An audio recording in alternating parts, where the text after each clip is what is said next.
अथर्व ने उनसे अपनी भारी भरकम आवाज में कहा कि क्या तुम्हारे साथ कोई लेडी कांस्टेबल है जो इस समय मेरी वाइफ को लेकर जा सके?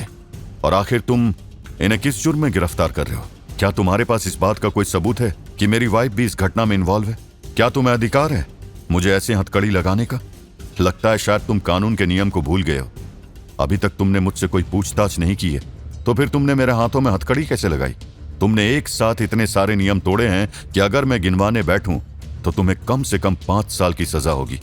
और अगर तुमने गलती से मेरी वाइफ को हाथ भी लगाया तो मैं ये भूल जाऊंगा कि तुम पुलिस वाले हो। वैसे भी तुम पुलिस वाले कम और इस आदमी के चमचे ज्यादा लग रहे हो। सभी लोग अथर्व की ऐसी बातें सुनकर डर गए थे।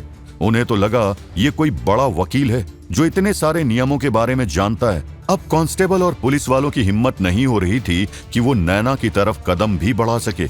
एक कांस्टेबल ने तो जल्दी से उस लड़के की हथकड़ी भी खोल दी और उन्होंने बड़ी रिस्पेक्ट के साथ कहा कि सर आप हमारे साथ चलिए, हमें आपसे कुछ पूछताछ करनी है। शनाया और जिया तो आज अथर्व की बातें सुनकर उसकी फैन ही हो गई थी। आज जिया ने कहा कि जिसको मैं कोयला समझ रही थी वो तो डायमंड निकला, जिसकी चमक के सामने इतनी बड़ी हस्ती की भी चमक फीकी पड़ गई और उसकी भी हिम्मत नहीं हुई कि इस मिडिल क्लास के लड़के को कुछ कर सके। पुलिस वाले ने कहा कि सर हम आपकी कंप्लेंट से इस लड़की को कुछ नहीं कर सकते क्योंकि हमें प्रूफ चाहिए कि यह लड़की भी इस घटना में शामिल थी। अगर आपके पास कोई प्रूफ है तो हम अभी इस लड़की को यहाँ से ले जाने के लिए कुछ इंतजाम करते हैं, और अगर आपके पास ऐसा कोई भी प्रूफ नहीं है तो हम इस लड़की को अपने साथ लेकर नहीं जा सकते। इतना कहकर पुलिस वाले अथर्व को लेकर जाने लगे, लेकिन तभी कुछ आदमी जो उसे ही देख रहे थे उनमें से एक अथर्व की तरफ बढ़ा, लेकिन अथर्व ने इशारे से उसे रोक दिया और पुलिस वाले उसे वहां से लेकर चले गए। अथर्व ने जाते हुए एक बार मुस्कुराकर मिस्टर सिन्हा को देखा।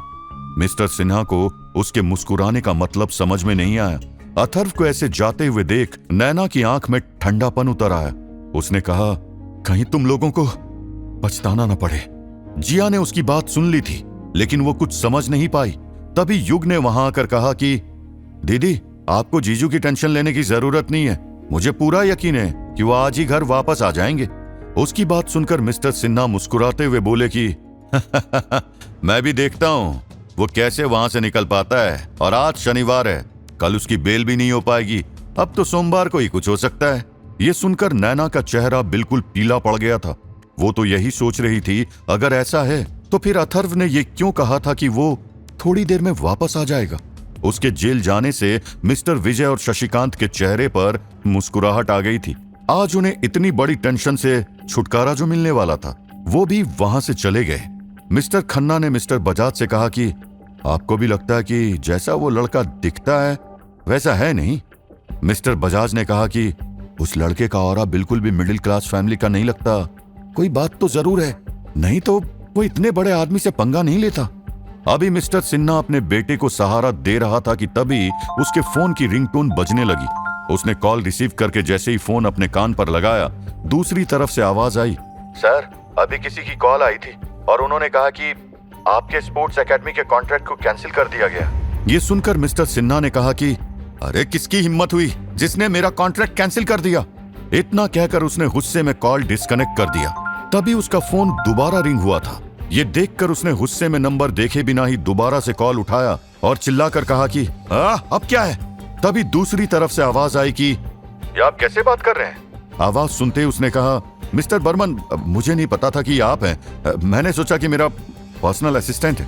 तभी मिस्टर बर्मन ने कहा कि मैंने ये बताने के लिए कॉल किया है कि आपके 5 नाइट्स क्लब के लाइसेंस कैंसिल कर दिए गए। ये सुनकर तो मिस्टर सिन्हा को एक जोरदार झटका लगा। उसे तो समझ ही नहीं आ रहा था कि आखिर ये सब उसके साथ हो क्या रहा है। अभी उसका फोन डिस्कनेक्ट भी नहीं हुआ था कि वेटिंग में एक और कॉल आने लगी। उसने जल्दी से कॉल रिसीव की। उसके माथे से पसीना बह रहा था। तभी दूसरी तरफ से आवाज आई, मिस्टर सिन्हा आपके कॉलेज का लाइसेंस कैंसिल कर दिया गया। इस बार तो उसके हाथ से फोन ही छूटकर नीचे गिर गया था। उसे तो समझ ही नहीं आ रहा था कि उसे एक के बाद एक इतना बड़ा नुकसान क्यों हो रहा था। तभी उसे उस लड़के की मुस्कुराहट याद आ गई। उसके पैरों के नीचे से जमीन खिसक गई।